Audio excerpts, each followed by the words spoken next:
संधान सागर जी महाराज की, समस्त मुनि संघ की। शंका समाधान के आज के इस सत्र में आप सभी का अभिनंदन। इससे पूर्व कि हम प्राप्त करें गुरुदेव से संबोधन, चलते हैं गुरुदेव के चरणों में और करते हैं वंदन, लेके इन भावों का आलंबन कि निस्संग रूप गुरुवर तव लक्कर, रोम रोम मम पुलकित हो। निस्संग रूप गुरुवर तव लक्कर, रोम रोम मम पुलकित हो। और मृदुतम वाणी सुनकर सतपथ मम आलोकित हो। विराट व्यक्तित्व गुरु तुम्हारा हम सबको करता प्रेरित। विराट व्यक्तित्व गुरु तुम्हारा हम सबको करता प्रेरित। कर्म बंध से छुटकारा पाने मन में करता उद्वेलित। गुरुवर मन वच तन मेरा है गुरुवर, तब चरणों में है अर्पण। आशीष सदा हम सब पर गुरुवर, बनाए रखना अब हर क्षण। आशीष हम पर बनाए रखना हे गुरुवर अब तो हर क्षण। सभी लोग हाथ जोड़ेंगे, मस्तक झुकाएंगे और मेरे साथ बोलेंगे, हे गुरुदेव नमोस्तु नमोस्तु नमोस्तु। जैसे हर्ष मना रही थी शबरी राम के आने से, आज कटंगी धन्य हो रही गुरु प्रमाण के आने से। बंधुओं, परम पूज्य गुरुदेव एक लंबे अंतराल के बाद आज पुनः सत्संग कटंगी नगरी में पधारे हैं, जहां से आप शंका समाधान का लाभ ले रहे हैं और हम सभी लोग शंकाओं का समाधान प्राप्त करें, उसके लिए चलते हैं परम पूज्य मुनिवर श्री संधान सागर जी महाराज के चरणों में और निवेदन करते हैं कि हे महाराज श्री, आपके माध्यम से अब प्रारंभ हो शंकाओं का सिलसिला और हम सभी गुरुमुख से सीख सके जीवन जीने की कला। नमोस्तु महाराज जी। चलते हैं गुरु चरणों में। आज इस पावन धरा पर शंका समाधान का ये सत्र अपन प्रारंभ करें और मैं बुला रहा हूं कटंगी नगर की गौरव ब्रह्मचारिणी विनीता दीदी कटंगी सपरिवार, वे अपना प्रश्न गुरु चरणों में करेंगी। अभी नहीं।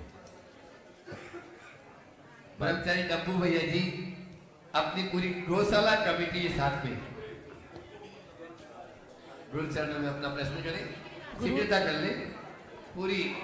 और उसके बाद में शिल्पी जैन कटंगी तैयार है। गुरुदेव की चरणों में मेरा बारंबार नमोस्तु नमोस्तु नमोस्तु। महाराज जी, हमारा प्रश्न है कि कुछ लोग कहते हैं कि हम व्यक्ति देखकर सुनते हैं, पर महाराज जी हमारा मानना है कि सभी की सुनो, ज्ञानी की भी सुनो, मूर्ख की भी सुनो, क्योंकि ज्ञानी की सुनने से पता चलता है कि हमें क्या करना चाहिए और मूर्ख की सुनने से पता चलता है कि हमें क्या नहीं करना चाहिए। महाराज जी आपका क्या विचार है इस पे? नमो। ज्ञानी की भी सुनो, मूर्ख की भी सुनो, जिसकी इच्छा उसकी सुनो, पर सुनाना बंद कर दें।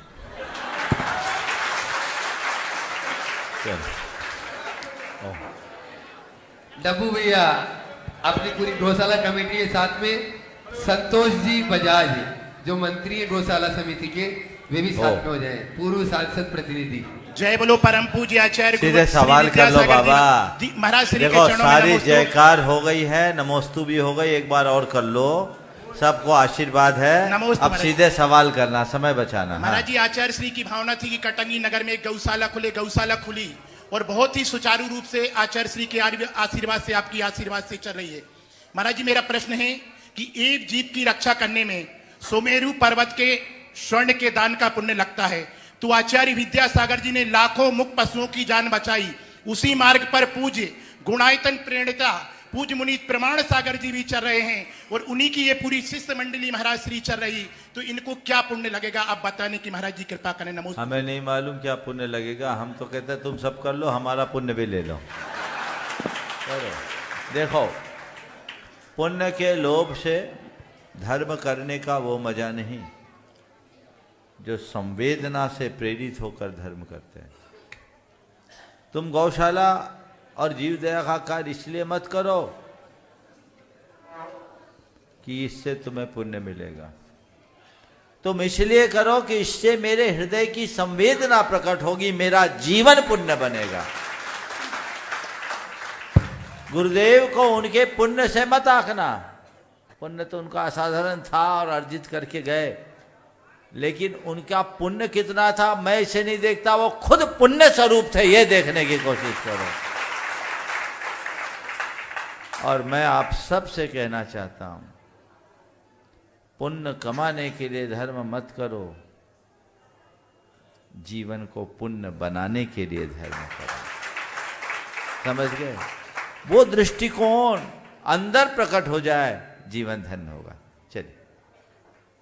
शिल्पी जैन कटंगी जो एलक उद्यम सागर जी महाराज के परिवार से हैं, माइक पहले से पहुंचा दें ताकि समय बचे, और उसके बाद में तैयार रहेंगी डॉक्टर प्रियंका जैन कटंगी। नमोस्तु महाराज श्री, इच्छामी महाराज श्री, बंदामी माता जी, इच्छामी माता जी। महाराज श्री, मेरा प्रश्न यह है कि उच्च कुल में जन्म लेना हम सबके गौरव की बात होती है, किंतु जो जनरल कैटेगरी के लोग हैं उन्हें फैसिलिटी हर क्षेत्र में ज़्यादा मिल रही है, तो ऐसे में बच्चों को कैसे अपन कन्वर्ट करें कि? देखो, सबसे पहली बात तो उच्च कुल के गर्व का सवाल है। गर्व नहीं होना चाहिए, गर्व तो हमारा पतन करता है, लेकिन अपने कुल की गरिमा का भान होना चाहिए। मैं किस कैसे कुल में जन्म लिया हूँ उसका ध्यान रखते हुए कुलानुरूप अपना आचरण रखना चाहिए। मैं उच्च कुलीन हूँ ये अभिमान बना सकता है, पर मुझे अपने कुल के अनुरूप आचरण करना है, ये हमें संयत बनाएगा। तो हम अपना नाम खराब न करें, पहला काम। आपने जो सवाल किया है उसका दूसरा पहलू है कि आज के समय में सवर्णों को कहीं सुविधा नहीं है, रिजर्वेशन का युग है, उसमें पिछड़ जाते। एक बार आप जैसा ही सवाल एक युवा मुझसे पूछा, बोले महाराज जी हम लोग इतनी मेहनत करते हैं, हमारा सिलेक्शन नहीं होता और लोगों को रिजर्वेशन से फ़ायदा हो जाता है, रिजर्वेशन बंद नहीं होना चाहिए। मैंने उन्हें जो जवाब दिया वही आपके सवाल के उत्तर में जवाब देना चाहूँगा। मैंने कहा देखो भाई, रिजर्वेशन चालू करना और बंद करना ये तो एक प्रकार का राजनीतिक दृष्टिकोण है। आरक्षण जिस भाव से रखा गया था आज वो अपने उद्देश्य से भटक गया है, वोट बैंक का आधार बन गया। लेकिन मैं आप सबसे कहता हूँ, आप रिजर्वेशन खत्म करना क्यों चाहते हैं? जो जिसके हकदार उनको करने दो। एक अदद नौकरी से ही हमारा जीवन नहीं चलता। अपनी योग्यता को निखारने का प्रयत्न करें। आप जहाँ खड़े होगे अपना और अपने साथ 10 का पेट भरने में समर्थ रहोगे। सोचने की क्या जरूरत? क्यों खोजते हैं नौकरी? हमारे पास टैलेंट है ना। उक्ति है विद्वान स सर्वत्र पूज्यन्ते। विद्वान की सर्वत्र पूजा होती, कभी भूखा नहीं मर सकता। अपने आप को कला और गुणों से संपन्न करो, जहां खड़े होगे वहां तुम्हारे लिए काम होगा। नौकरी तो उनके लिए जिनके पास कोई बैकग्राउंड नहीं है। आज अगर सरकार ने कोई नीति बनाई है, बनाने दीजिए। आप इसलिए मत पढ़िए लिखिए कि मुझे अच्छी नौकरी मिले। आप पढ़ाई लिखाई केवल इसलिए कीजिए कि मेरा जीवन अच्छा बने। नौकरी पाने का दृष्टिकोण सही नहीं है, इससे लोग फ्रस्ट्रेट हो रहे हैं। इसलिए रिजर्वेशन को लेकर के किसी भी तरह से मायूस होने की जरूरत नहीं। आपके पास 25 अवसर है, प्राइवेट सेक्टर पूरा खुला हुआ है और आप खुद के दम पर भी अपना काम कर सकते हैं। काम कर नहीं सकते, 100 को काम दे सकते हैं। ये रास्ता निकालना। इसलिए सोच को बदलनी चाहिए। अपने बच्चों को भी कहो बेटे मायूस मत हो, हमें इसमें मिल गया चांस तो ठीक है, नहीं तो सरकार की नीति के अनुरूप जिसको लाभ मिल रहा है मिलने दो, हम लोग अपना काम करें। डॉक्टर प्रियंका जी जैन कटंगी वे अपना प्रश्न कर रहे हैं, उसके बाद जिया जैन कटंगी तैयार है। नमोस्तु गुरुदेव। आज के टेक्नोलॉजी के युग में हम देखते हैं कि हमें हर छोटी बड़ी समस्या का समाधान गूगल पर मिल जाता है और बड़ी आसानी से मिल जाता है, परंतु लाइफ के जो हमारे डिसीजंस होते हैं, रिश्तों की गहराई होती है और जो हमारे लाइफ में जो हम आगे बढ़ने के लिए डिसीजंस लेते हैं, तो उनके हम प्रश्नों को लेकर उलझ जाते हैं। So what is the difference between understanding and information? क्या हमें सोचने की प्रक्रिया, उसे हम कैसे समझने की प्रक्रिया में मदद कर सकती है वो हमारी, और साथ ही क्या बाहर की जगह हमारे अंतर चेतना में ही सही उत्तर मिल सकता है हमें? कृपया शंका का समाधान कीजिए। तकनीक से उत्तर मिल सकता है, सूचना मिल सकती है, समाधान नहीं। समाधान ज्ञान देता है, ज्ञान अंदर से प्रकट होता है। दूसरी बात, तकनीक से जो उत्तर होते हैं वो केवल उत्तर होते हैं, और ज्ञानी से जो समाधान मिलता है उसमें उसका अनुभव भी होता है। अनुभव हमारे जीवन के लिए बहुत काम का है, इसलिए तकनीक का आलम्बन लीजिए, तकनीक पर निर्भर रहना बंद कीजिए। जो लोग तकनीक का आलम्बन लेते हैं वे आगे बढ़ जाते हैं, और जो तकनीक पर निर्भर होते हैं वे कमज़ोर हो जाते हैं। खुद को आगे बढ़ाना एक अच्छा गुण है, लेकिन खुद को कमज़ोर बनाना बड़ी दुर्बलता। तो हम अपने आप को कमज़ोर न बनाएं, हम आगे बढ़ने का रास्ता प्रशस्त करें, ताकि जीवन में किसी भी प्रकार का उलझाव और भटकाव ना आए, उस पर ध्यान दें। नमोस्तु गुरुदेव। जिया जैन कटंगी वे अपना प्रश्न कर रही हैं, और उसके बाद में तैयार रहेंगी वेदिका जैन कटंगी। मम आराध्य गुरुदेव के चरणों में त्रैवार नमोस्तु नमोस्तु नमोस्तु। शुलक महाराज जी के चरणों में त्रैवार नमोस्तु नमोस्तु नमोस्तु। इच्छामि इच्छामि इच्छामि। हे भगवान, मेरा प्रश्न है, जैन धर्म में मकर संक्रांति का क्या महत्व है और हमें कैसे मनाना चाहिए? देखो, मकर संक्रांति एक लोक पर्व है, और लोक पर्व इसलिए है कि उस दिन सूर्य मकर राशि पे प्रवेश करता है, और हमारे देश में तापमान में अंतर आता है। जैन धर्म में राशि आदि को, ग्रह नक्षत्र को पूजने का विधान नहीं है, इसलिए धार्मिक दृष्टि से तो मकर संक्रांति का कोई ऐसा महत्व जैन धर्म के अनुसार नहीं है।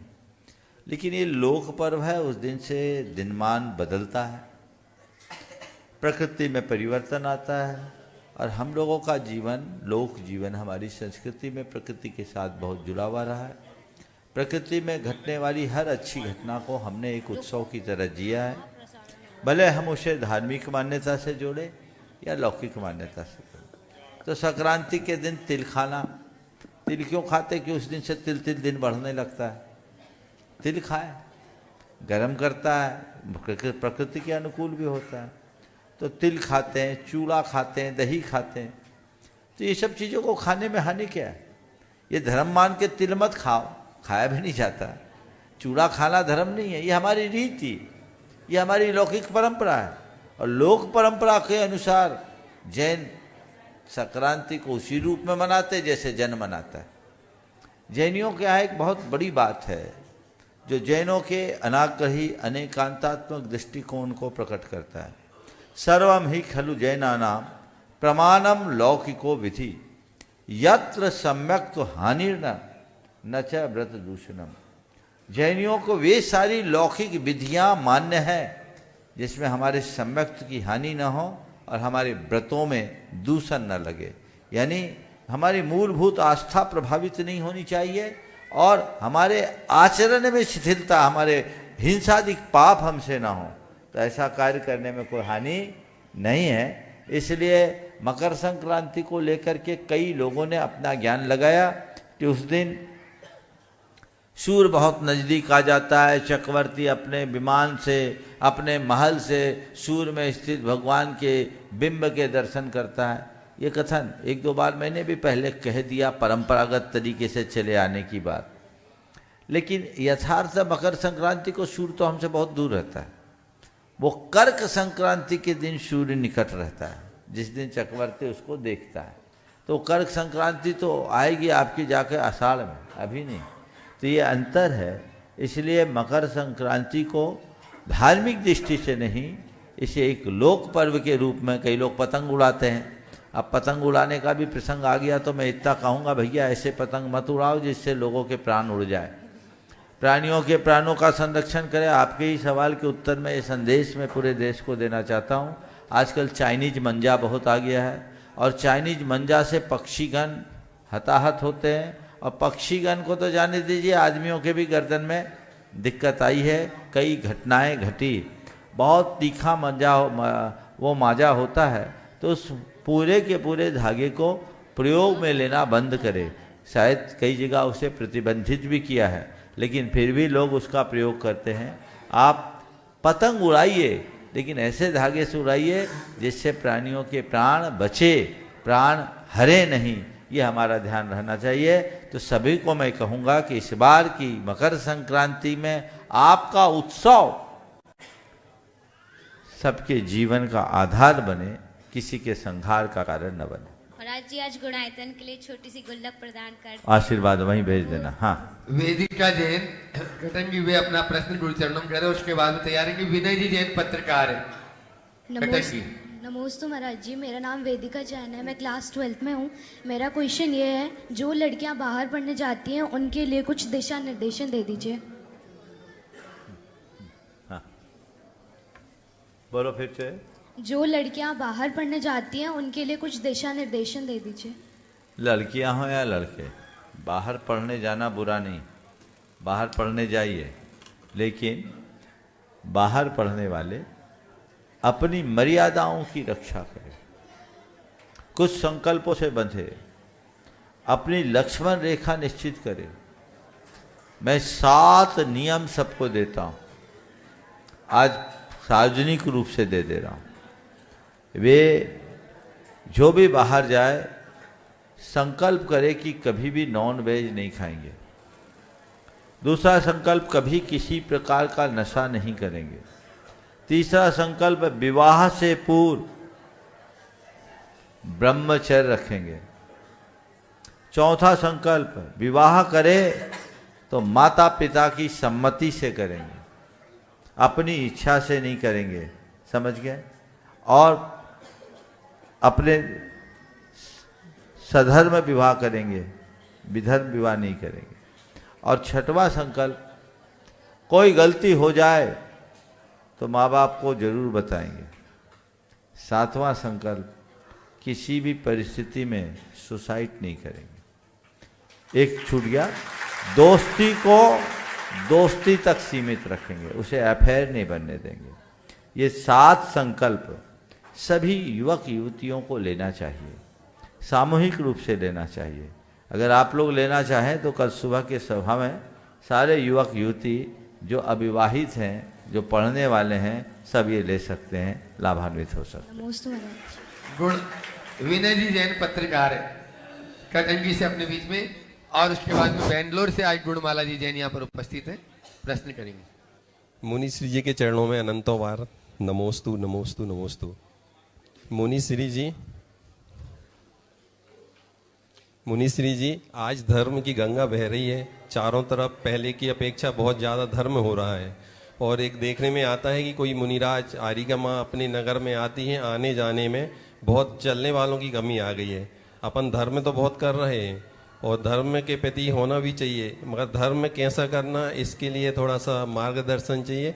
और मुनिश्री जी, आज समाज में संगठित नहीं है, संगठन के लिए जी नमस्ते। देखो भाई, साधु संतों की सेवा भैया वृत्ति करना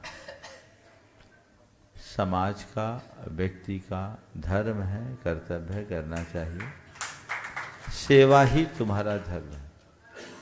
इसलिए कोई भी साधु साध्वी आए, उनकी सेवा शुश्रूषा में पीछे मत रहो, उसे अपना धर्म मानो। लेकिन आज का युग व्यस्तता भरा युग है। जब तक लोगों के मन में कोई विशेष आकर्षण नहीं होता, आते नहीं।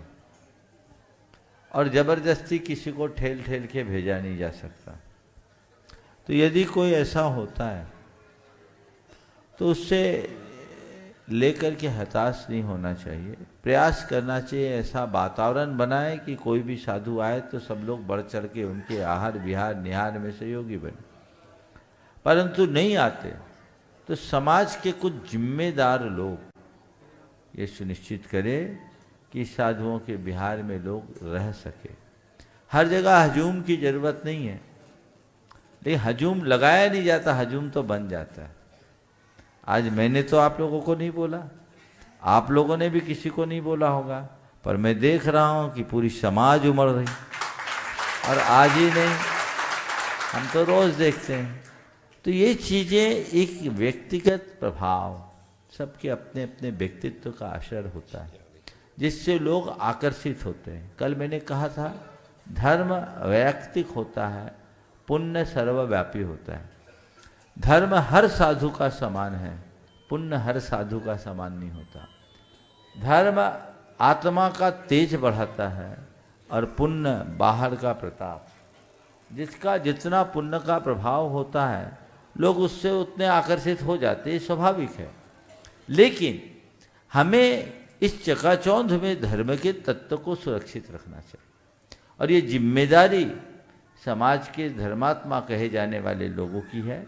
कई जगह कुछ ऐसे लोग होते हैं जो सदाबहार होते हैं, उनको चाहिए कि कुछ ऐसी व्यवस्थाएं बना के रखें ताकि साधुओं के आहार विहार में किसी प्रकार की कमी ना हो। ये जितने गुल्लक आ रहे हैं ना, ये सब यहाँ की गौशाला में दे दो, है ना, यहाँ के दोनों दे देना, बहुत अच्छा। चलो बस हो गया, आगे।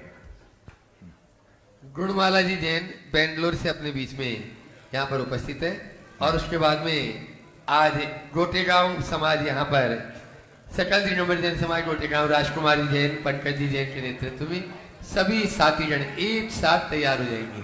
सब एक जगह इकट्ठे हो जाओ। गुणमाला जी जैन बेंगलोर अपना प्रश्न करें।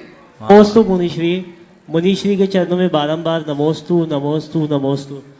मुनिश्री, ये प्रश्न मेरे सासू जी का है। उनकी शंका यह है कि जब तीर्थंकर भगवान को निहार नहीं होता,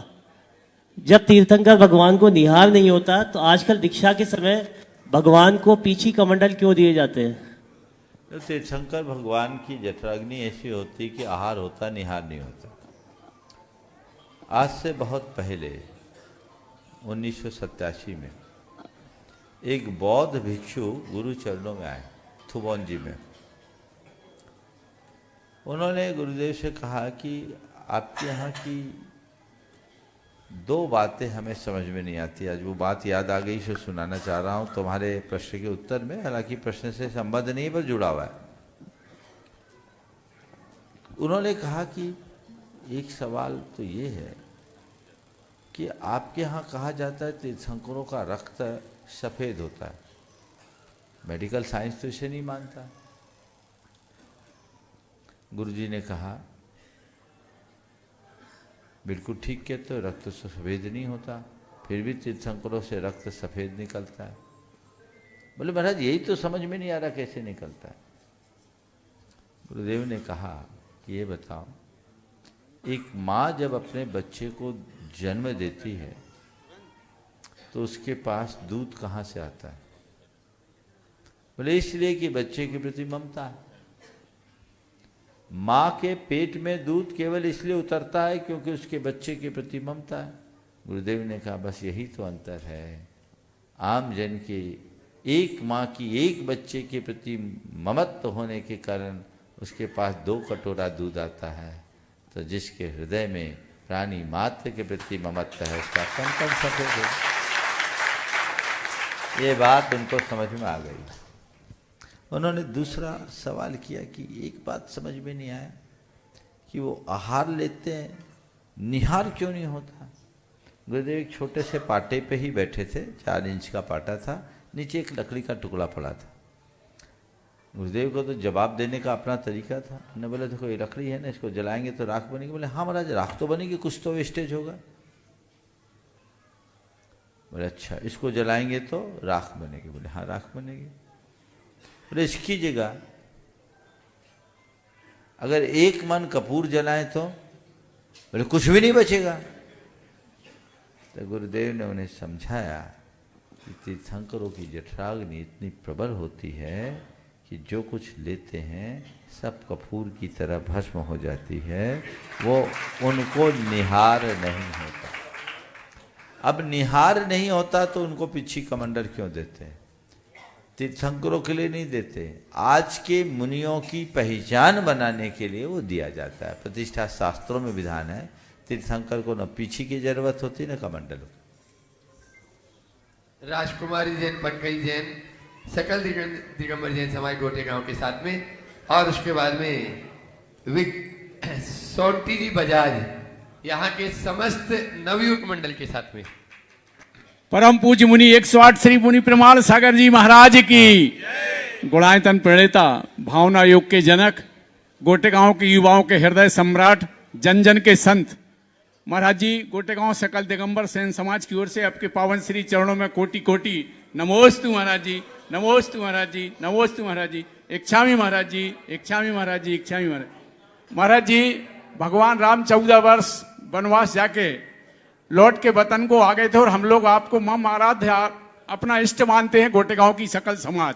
पहला चतुर्मास आचार्य महाराज के संघ का 1996 में आपका गोटेगांव नगर में संपन्न हुआ था और उसके बाद 3 दशक हो गए रास्ता देखते देखते, 30 वर्ष पूरे हो गए, देखा देखा तकियां तरस नहीं, आए नहीं मुनि प्रमाण सागर महाराज। तो आचार्य गुरुवार आपसे निवेदन है, ये संपूर्ण समाज जो खड़ी है, इस समाज को आपने तैयार किया है। हम सब लोग उस समय युवा थे और आपने एक प्रवचन दिया था कि धर्म में युवा और युवा में धर्म। उसी समय से ये समाज चल पड़ी आपके मार्ग पर। तो आपका मार्ग कब गोटेगांव की ओर होगा, यही शंका समाधान में हमको समाधान चाहिए है, वो समाधान आप दे दीजिए मुझे। मैं सिंगई पंकज जी जो वर्तमान अध्यक्ष मेरे बाद में बोल दो, दे दो माइक। प्रश्न गुरुवर वही सेम है, इसका हाल आज इस मंच से हम लोगों को दे देता हूं। बिल्कुल, तुम लोगों ने जो भावना व्यक्त की है वो साकार होगी। अरे पूरा उत्तर तो सुनो, जल्दी भूल जाते हो। हमने बोला क्या है तो सुनो, फिर से दोहरा रहे। तुम लोगों ने जो भावना व्यक्त की है वो साकार होगी और मैं भगवान से प्रार्थना भी करता हूं कि वो भावना साकार हो। गुरुदेव कहते हैं कि तो अब मेरा नंबर है, नहीं कब होगी? जब तुम्हारा पुण्य उदय में आएगा। तो अभी तो माला फेरो, अपने पुण्य को इतना गाढ़ा बनाओ कि जल्दी तुम्हारी भावना साकार हो जाए। बस हो गया। सोनती जी बजाज समस्त जैन नवयुवकों के साथ में, जिन्होंने आज बहुत ही भव्य अगवानी पूरे संत की, बहुत ही कटंगी समाज ने, पूरे नवयुवक मंडल ने अगवानी की, वे अपना प्रश्न गुरु चरणों में करेंगे। और मैं चाहूंगा उन्हीं के साथ में नीलेश जी जैन अध्यक्ष पारसनाथ ट्रस्ट कमेटी, वे भी साथ में हो जाए। और उसके बाद में सह पूरा समाज तैयार रहे। पूज्य मुनिश्री के चरणों में सकल दिगंबर जैन समाज कटंगी का विराट नमोस्तु नमोस्तु नमोस्तु। महाराज श्री, साधु संतों के बिहार में आगवानी में किए गए सामाजिक खर्च को कि अपन अपव्यय की श्रेणी में आएंगे और इसका दोष लगता है क्या? देखो, 8 अंगों में प्रभावना अंग है कि नहीं? हाँ, तो प्रभावना किसको बोलते हैं? अगर तुम्हें यहां अपव्यय दिखता है तो फिर तुम्हें हर जगह कदम कदम पर अपव्यय का ध्यान रखना होगा, फिर प्रभावना क्या करोगे?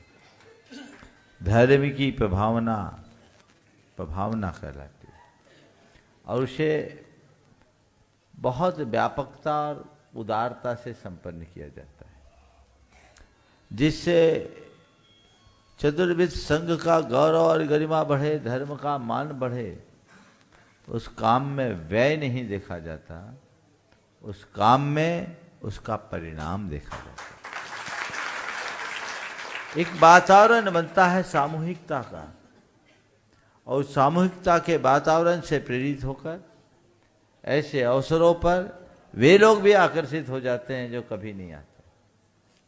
भगवान की पूजा करने के लिए तुम्हें बाहर जाने की क्या जरूरत? रोज मंदिर में पूजा करते हो, फिर विधान रचाने के लिए बड़ा पंडाल क्यों बनाते हो? वहां अपव्यय नहीं दिखता क्यों? यहां हम पूजा करेंगे, हमारा व्यक्तिगत पूजन आराधन होगा, लेकिन जब हम सामूहिक स्वरूप देंगे तो वे लोग भी जुड़ जाएंगे जो नहीं जानते। जिन शासन महात्म्य प्रभाग प्रकाशत सात प्रभावना, धर्म के महात्म को प्रकाशित करना ही प्रभावना है, इसलिए इन सब चीजों में संकोच नहीं करना चाहिए। महाराज से एक निवेदन सामाजिक। हाँ बोलो। पूज्य श्री, आपके अनुज की महिमा ये कटंगी में दिख रही होगी और इतना ही निवेदन है, मुनिवर आए थे वेदी प्रतिष्ठा के लिए और पंच कल्याणक का कार्य करा के गए। 12 महीने 12 दिन थे। या तो आप आगे का एक शब्द अलग कर दें या पीछे का, या तो 212 दिन या 121 दिन का प्रवास इस कटंगी की पावन भूमि पर हो। और ये हम सबकी भावना है कि एक विधान आपके माध्यम से हो जाए। मुनिवर की विधान बस एक बाकी रह गया था, एक आप ऐसा आशीर्वाद दे दें। हम इन नवयुवकों के साइड से एक प्रश्न कर रहे हैं महाराज जी। आज की ये ज्वलंत समस्या है कि इन बच्चों का विवाह कैसे हो और हम समाज का दायित्व निभाते हुए इनमें इस पे किस प्रकार से सहभागिता दें ताकि ठीक है, 2 मिनट आप लोग बैठ जाओ। ओम देखो, निश्चित आज 1991 के गजरत के उपरांत कटंगी में लगभग 35 वर्ष के अंतराल के बाद आना हुआ। मुझे ध्यान है यही जनवरी का महीना था, फरवरी में गजरत था, हम जनवरी एंड में आए थे।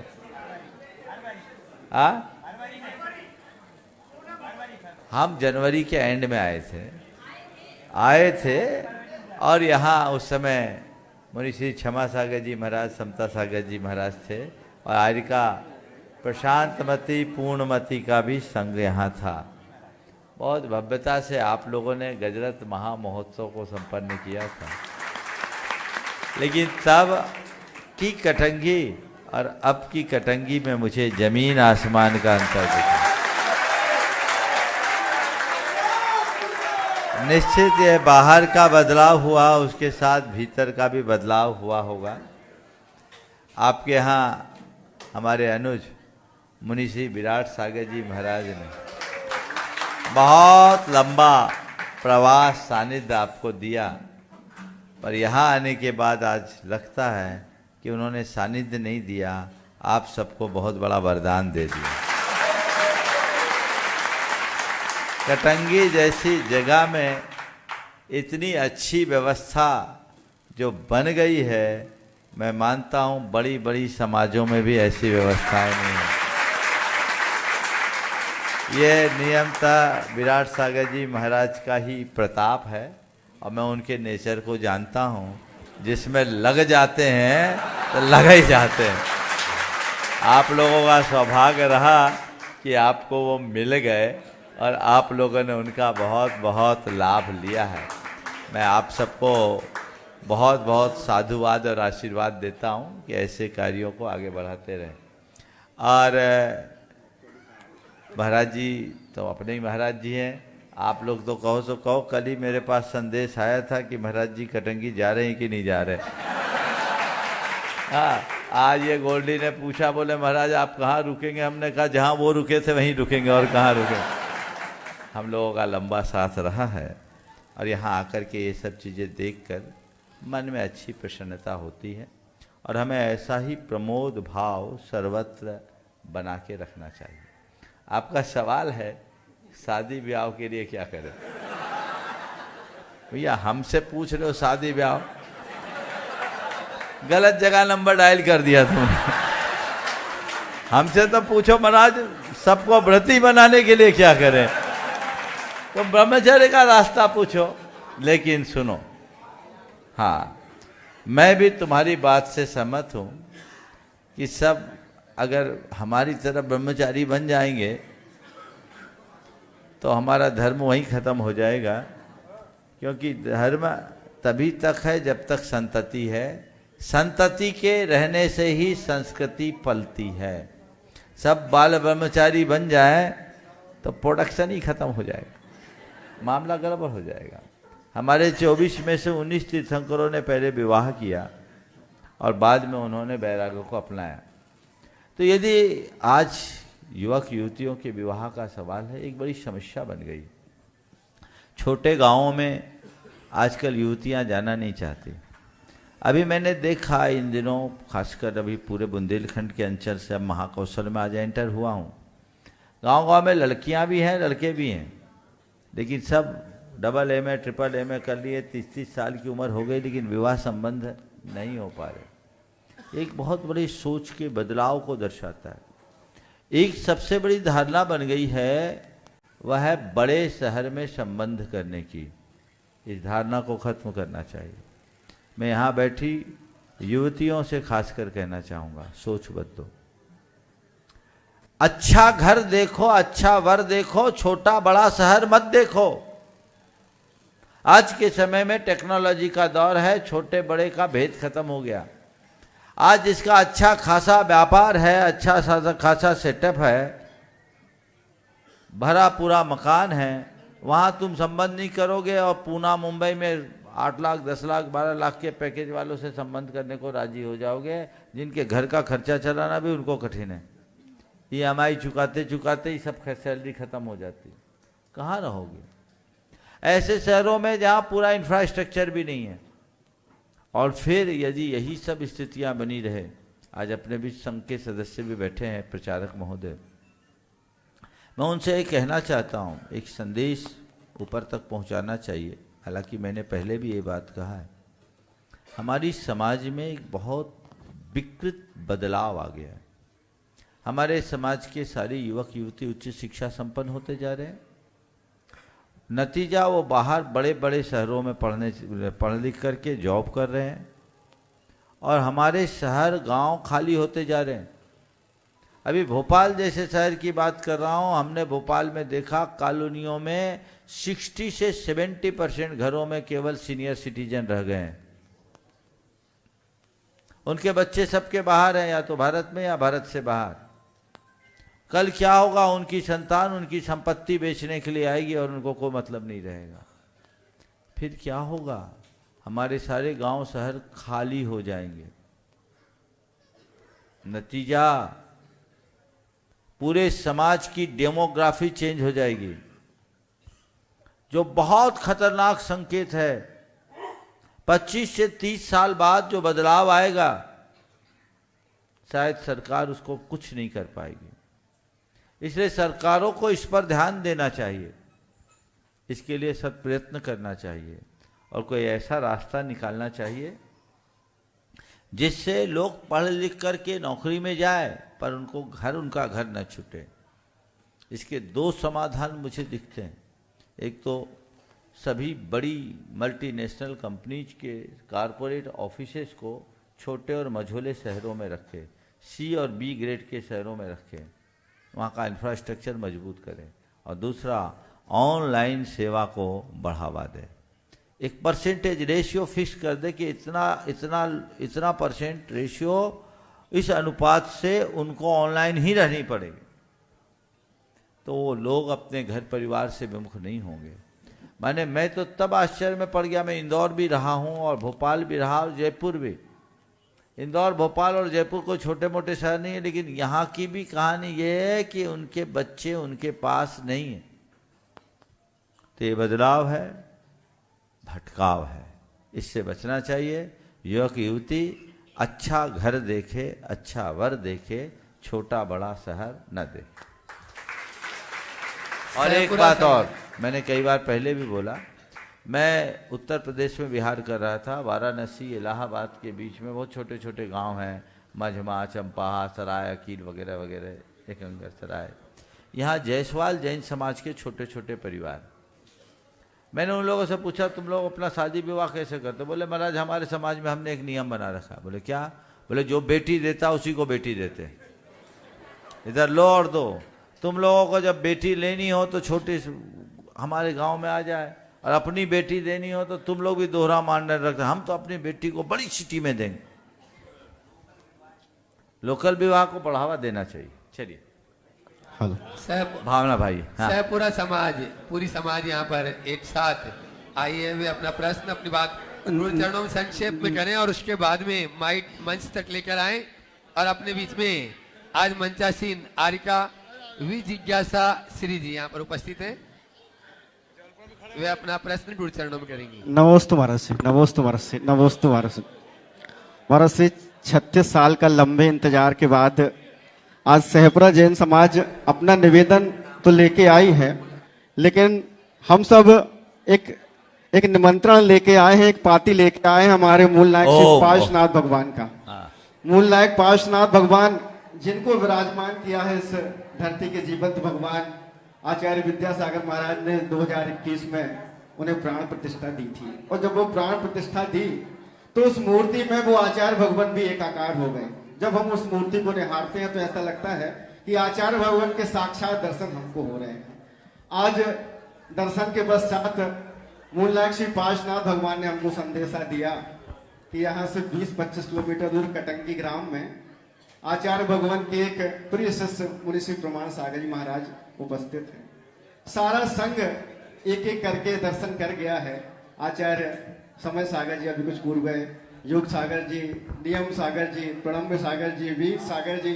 ओम सीधे सीधे बोलो भाई। पूरे महाराज श्री हाँ सारे निरापक दर्शन करके चले गए हैं। मूल नायक श्री पार्श्वनाथ भगवान ने हमसे पूछा है कि अब आचार्य भगवान की कुछ वर्गणाएं हमारे पास शेष रह गई। हमारे प्रिय शिष्य प्रमाण सागर जी से पूछ लेना कि वो हमारे पास कब पहुंचेंगे, हमें उसका जवाब जरूर लेके आना। मुझे जवाब उस पार्टी का हमारा जवाब जरूर लेके आना। आपके जवाब की प्रतीक्षा। नमोस्तु से नमोस्तु। बिल्कुल। अगर देखो भाई, भगवान अगर हमें वर्गनाएं दे रहे हो और फिर उसके साथ गुरुदेव भी समाहित हो तो फिर तो सोचने का सवाल ही नहीं उठता। लेकिन मुझे नहीं मालूम ये वर्गना किसकी निकल रही है।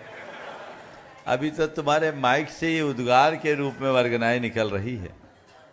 निश्चित इस इलाके में एक लंबे अंतराल के बाद आने का योग बना है।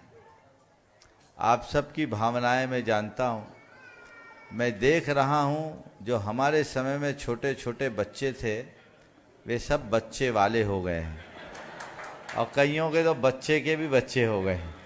तो ये अंतर है। भावनाएं आप लोगों ने रखी है, जैसा होगा विचार कर रहे हैं, देखिए क्या होता है। आचार्य विशुद्ध सागर जी महाराज की सुशिष्या आरिका विजिज्ञासा श्री जी वे अपनी बात, अपना प्रश्न गुरु चरणों में करें और उसके बाद में जबलपुर समाज पूरी तैयार रहेगी अमित पड़रिया के नेतृत्व में।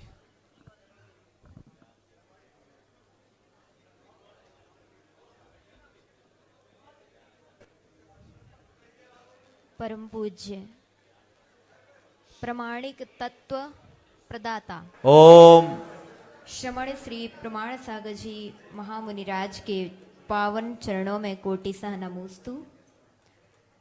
पूज्य मुनि श्री, आपके प्रत्यक्ष दर्शन आज हमारे लिए प्राप्त हुए, लेकिन लगभग 12 वर्ष पहले हमने ऑनलाइन गृहस्थ में एक जिज्ञासा पहुंचाई थी। जब हमारा संघर्ष चल रहा था इस मार्ग में आने के लिए कि महाराज श्री संघर्षमयी यह समय चल रहा है, ऐसी परिस्थिति में हम कैसे इस संघर्ष से अपने आप को विजयी बनाएं, कैसे हम अपने परिवार को समझा सकें कि वह हमें इस मार्ग में निकलने के लिए आज्ञा प्रदान करें। उस समय आपने बहुत अच्छा प्रोत्साहन परक समाधान किया था और वास्तविकता में वह आशीर्वाद स्वरूप ही है जो आज हमारे लिए यह व्रत और आरिका व्रत प्राप्त हुए। पुनः हम आपके इस पावन चरणों में पुनः साक्षात जो जिज्ञासा रखने की एक बहुत अच्छा अवसर प्राप्त हुआ। हम अपने मन की पुनः जिज्ञासा यही रखते हैं कि महाराज श्री व्रत तो मिल गए, आरिका हम बन गए, अब हमारे जीवन में ऐसे क्या परिवर्तन आते जाएं कि व्रतियों की विनय की भावना निरंतर बनी रहे और अपने व्रतों का भी हम निर्दोष रूप से पालन जो करने का प्रयास कर रहे हैं वह निरंतर करते हुए अपने जो लक्ष्य को हम लेकर के निकले हैं वह लक्ष्य को भी हम अच्छे से प्राप्त करें, उसके समाधान देने की कृपा करें महाराज श्री। नमोस्तु। बहुत अच्छा भाव आपने प्रकट किया है। मैं मानता हूँ इन्होंने जो सवाल किया है ये इनके मन का सवाल नहीं है, ये सबके मन का सवाल है और शायद सब तक संदेश पहुंचाने के भाव से ही इन्होंने ये सवाल किया है। मैं समझता हूँ कि इसका उत्तर ये खुद भी दे सकती है, लेकिन मुझसे पूछा है तो कुछ बातें मैं जरूर कहना चाहूँगा। मैं ये स्वयं को केंद्र में रख करके दे रहा हूँ। एक वृत्ति या एक साधु जगत पूज्य हो जाता है, लेकिन उसे सबसे पहले अपने भीतर एक साधक को जन्म देना चाहिए। जब तक हमारे भीतर किसी साधक का जन्म नहीं होगा, हम अपनी साधना का रस नहीं ले सकते। तो हम एक साधक बने। साधक कौन है? जो अपने आप को साधे, अपने तन को, अपने मन को, अपने वचन को, जो अपनी प्रवृत्तियों में अंकुश रख सके, ये अपने अंदर होना चाहिए। दूसरी ओर अध्यात्म दृष्टि सदैव बनी रहनी चाहिए। अगर हमारी दृष्टि अध्यात्म से जुड़ी है, आत्मा की तरफ दृष्टि है, तो जीवन हमेशा संभला रहेगा। तीसरी बात है कि हमारे अंदर हमेशा सकारात्मकता का भाव होना चाहिए। ये सकारात्मकता ही हमारे अंदर की समता को बढ़ाती है। और आपने कहा है कि हम वृत्तियों का विनय और बहुमान कैसे कर सकें। मैं समझता हूँ जिसके अंदर साधक बना विकसित हो गया, जिसके हृदय में आत्मदृष्टि, अध्यात्म दृष्टि है और जिसके अंतरंग में सकारात्मकता विकसित हो गई, विनय तो स्वाभाविक रूप से प्रकट होगा। वैराग्य और विनय दोनों साथ साथ आते हैं। ये अपने अंदर जगाना चाहिए, इसे अपने जीवन का मूल तत्व बनाकर चलना चाहिए। मुझे बहुत प्रसन्नता है कि आपने कोई सवाल किया हो और वो सवाल अगर किसी को समाधान देकर यहाँ तक पहुँचा रहा है तो हमारा श्रम सार्थक है। बहुत बहुत धन्यवाद। सुलिका शास्त्री श्री जी वे भी अपनी संख्या के माध्यम से आप सबको लाभान्वित कर रही है। और उसके बाद में जबलपुर समाज अमित जी पडरिया तैयार रहे। और आज राष्ट्रीय स्वयंसेवक संघ के वरिष्ठ प्रचारक कन्हैया जी और शांतनु जी देश पांडे यहाँ पर उपस्थित भी हुए हैं। उनके बारे में भी अमित जी पडरिया माइक लेंगे इसके बाद में।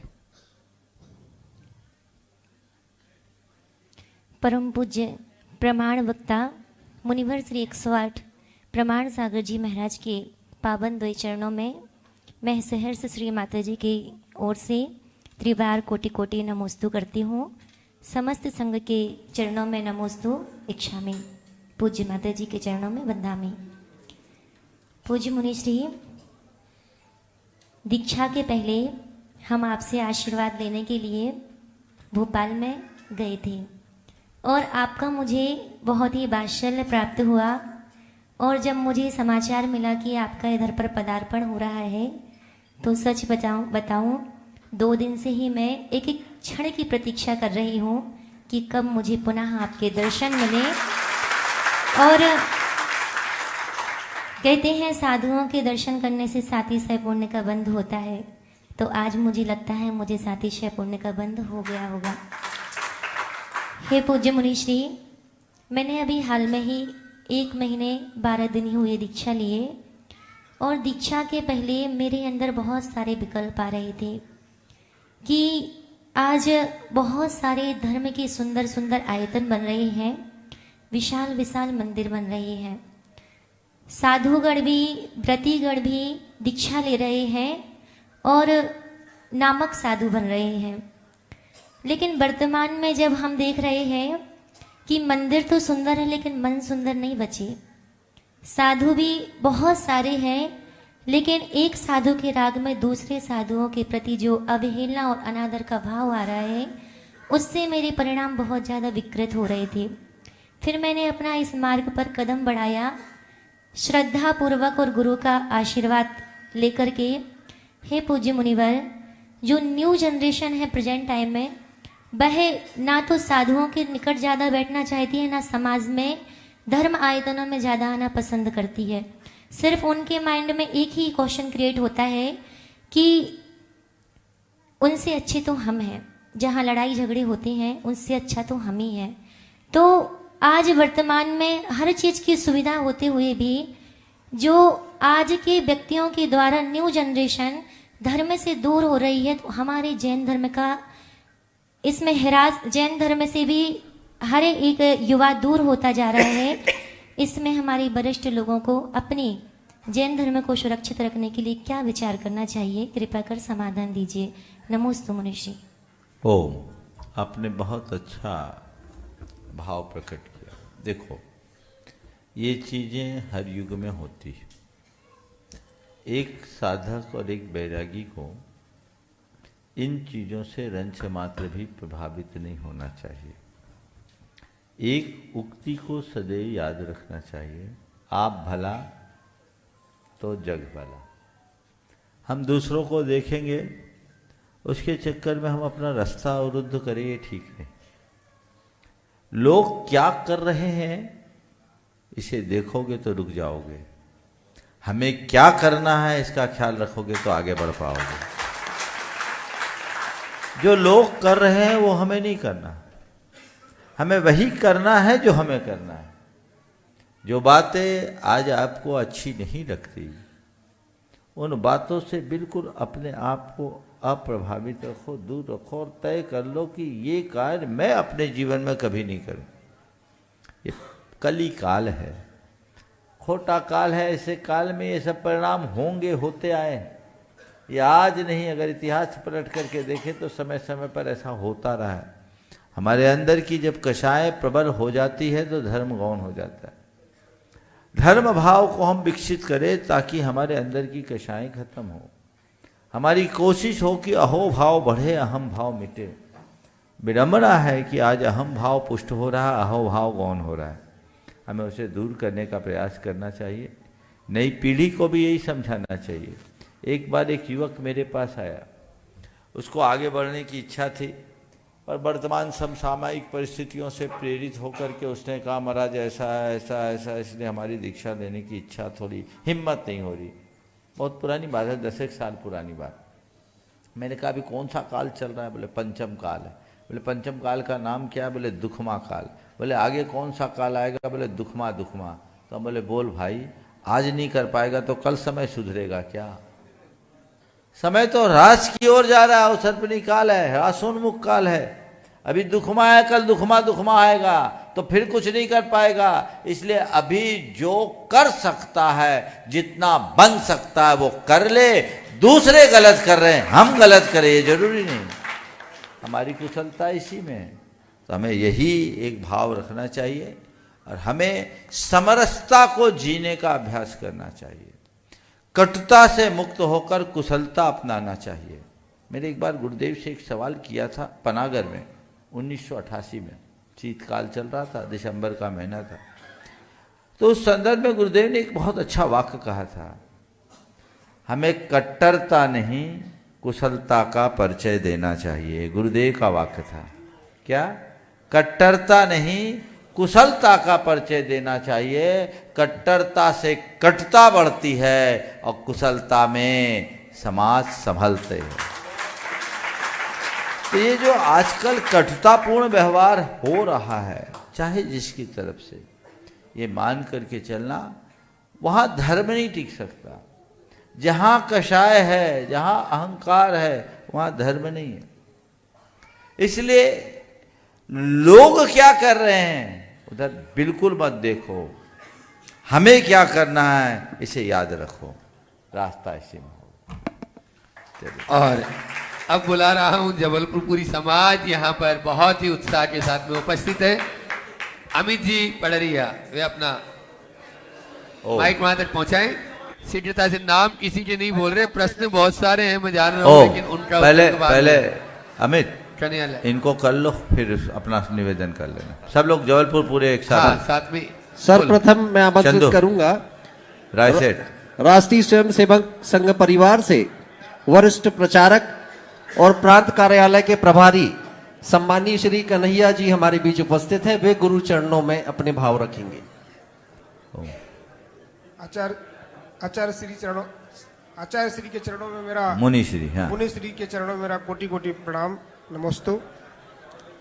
राष्ट्रीय स्वयंसेवक संघ का ओम यह शताब्दी वर्ष चल रहा है तो संघ इसमें 5 विषयों को लेकर के समाज जागरण के अभियान में जुटा हुआ है। इसमें कुटुंब प्रबोधन, पर्यावरण, समरसता, नागरिक कर्तव्य और स्व का भाव, स्वदेशी का भाव। मुनि श्री के चरणों में मेरा निवेदन है कि आशीर्वचन इन पंच परिवर्तन को मिले। बहुत अच्छा भाव है। अभी हमारा भोपाल प्रवास था, संघ परिवार के प्रमुख लोग आए, वहाँ एक दिन बड़ा सम्मेलन भी हुआ था जिसमें लगभग 7,000 स्वयंसेवक उपस्थित हुए थे। मैंने अपना मार्गदर्शन दिया था, आपने निवेदन किया है, जैसा संयोग बनेगा विचार करें। हाँ अमित। मुनि श्री के चरणों में बारंबार नमोस्तु। पूजनीय महाराज श्री, आज ये संपूर्ण संस्कार धानी के प्रतिनिधि आपके चरणों में यहां पर उपस्थित हुए हैं और जबलपुर में इस समय हर घर में एक ही चर्चा हो रही है। लोग एक ही प्रश्न एक दूसरे से पूछ रहे हैं, बस यही बात दोहराई जा रही है कि मुनिवर प्रमाण सागर जी संस्कार धानी जबलपुर में कब पधारने वाले हैं, कब उनका आगमन होने जा रहा है। और महाराज श्री जी, ये प्रश्न सुनते सुनते जब इस प्रश्न का उत्तर हम सारे लोग नहीं दे पाए तो मैंने हाथ में एक सिक्का लिया और उस सिक्के को मैंने आसमान की तरफ उछाल दिया। मैंने कहा अगर चित्र आया तो मुनि श्री प्रमाण सागर जी आएंगे और अगर पट आया तो मुनि श्री प्रमाण सागर जी जल्दी आएंगे। और जब मैंने सिक्के को उछाला महाराज श्री, तो ना चित आया ना पट आया, वो सिक्का गोल गोल घूमा और सीधा खड़ा हो गया। मैंने कहा इसका क्या मतलब है? इसका मतलब मुझे यही समझ में आया कि महाराज श्री कितना भी आसपास घूम ले, उसके बाद सीधे संस्कार धानी जबलपुर ही आएंगे। और रही बात कुंडलपुर के बड़े बाबा के संदेश की, तो बड़े बाबा की इच्छा के बिना किसी के मानस में कोई विचार आ भी नहीं सकता। अगर बड़े बाबा के द्वारे पर खड़े होकर के विचार आया कि मुनिवर प्रमाण सागर जी जबलपुर आने वाले हैं, तो मैं तो ये जानता हूं कि जो संदेशा मस्तिष्क में आया उनकी इच्छा से आया। अब इसे पूरा करना किसका काम है, ये बड़े बाबा जाने और मुनिवर प्रमाण सागर जी जाने। हम तो बस यही निवेदन करने आए हैं कि जबलपुर का उत्साह महाराज श्री इतना चरम पर है, अगर जबलपुर के लोगों से यह कह दिया जाए कि इस वर्ष महाराज श्री की आगवानी जब करें तो ऐसी आगवानी करे कि जबलपुर शहर का हर आदमी अपनी करतलियों को जमीन पर बिछा दे और महाराज श्री उस पर होकर के निकल करके जाए, तो महाराज श्री मेरा विश्वास तो यह है इतने हाथ जमीन में आ जाएंगे कि किसी एक आदमी को दोबारा अपना हाथ आगे नहीं रखना पड़ेगा और पूरे शहर में आपका प्रवेश हो जाएगा। लोग बस उस क्षण की प्रतीक्षा कर रहे हैं कि संस्कार धानी जबलपुर में आप आ जाएं। मां पिसनहारी की चर्चा मैंने आपके चरणों में की। पिसनहारी तीर्थ जिसकी तलहटी में महाराज श्री जी आपने भी साधना की है, जिसकी तलहटी में आचार्य श्री के सानिध्य, आचार्य श्री जी के सानिध्य में आप विराजे हैं। अब मां पिसनहारी भी आपका रास्ता देख रही हैं और कह रही हैं कि इस पर्वत पर आकर के अनेक बार जिनालयों की वंदना तो आपने भी की थी, अब ये जिनालय आपसे कह रहे हैं कि एक बार पिसनहारी पधार जाए और इस तीर्थ का भी जीर्णोद्धार हो जाए और पिसनहारी भी विश्व मानस पटल पर आ जाए। तो महाराज श्री पूरी संस्कार धानी बस यही निवेदन आपसे करने के लिए उपस्थित है कि आप पाटन भी जरूर जाएं, शहपरा भिटौनी भी जरूर जाएं, गोटे गांव भी जरूर जाएं, सबके पुण्य को आप प्रबल करें, सबको आप एक एक बूंद जरूर दें, लेकिन जब सागर जैसा देने की बात आए तो संस्कार धानी जबलपुर को प्रदान करें। ये निवेदन हम सभी का आपके चरणों में है। बोलो बोलो बोलो। महाराज श्री जी, अगर जबलपुर के शहर में जिनालयों में जाकर के हम देख रहे हैं, आज मुझसे अभी ये अशोक जी हुग्गा, राय सेठ जी, रवि कक्का जी एक बात कह रहे थे कि जबलपुर को हो क्या गया है, मैंने उनका प्रश्न का मतलब नहीं समझा। वो कहने लगे जबलपुर को हो क्या गया? मैंने कहा इसका मतलब क्या है? बोले जबलपुर में श्रीफल की बिक्री बढ़ गई। मैंने ये कौन सी नई बात हो गई? बोले पहले लोग जिनाला एक नारियल लेकर के जाते थे, भगवान को चढ़ाया करते थे। अब आदमी दो दो नारियल लेकर के मंदिर जाता है और कहता है भगवान एक ये आपके चरणों में है और ये दूसरा मुनिवर प्रमाण सागर जी के लिए है कि भगवान आपके चरणों में श्रीफल चढ़ा दिया है। अब जबलपुर वालों की किस्मत जल्दी से तार देना और मुनिवर प्रमाण सागर जी को संस्कार धानी जबलपुर बुला लेना कि एक बार फिर नया इतिहास जबलपुर में लिख जाए और ऐसी धर्म की प्रभावना हो जाए कि लोग सदियों तक याद रखे। यही निवेदन संपूर्ण संस्कार धानी जबलपुर का आपके चरणों में। नमोस्तु महाराज श्री। ओ, आपने अपना निवेदन बहुत ही स्टाइल से किया और अमित भाई जब बोलता है तो गुंजाइश ही नहीं छोड़ता है। निश्चित आप सबकी भावनाएं ही हमें इस दिशा में खींच के लाई है। पर आप लोग हम मुनियों की चर्या तो जानते ही हो। हमारे लिए तो भगवान ने कहा है कि परिक्रमा लगवा करके ही रोटी खाओ। सीधे सीधे खाने में वो आनंद नहीं है ना? तो चलिए देखिए, प्रतीक्षा कीजिए, आगे क्या होगा पता लग जाएगा। अपनी भावना और व्यवस्थाओं को बना के रखिए। निश्चित ये पूर्वांचल जबलपुर आग्रहशील है ही, भावनाएं आप लोगों को दिख ही रही है।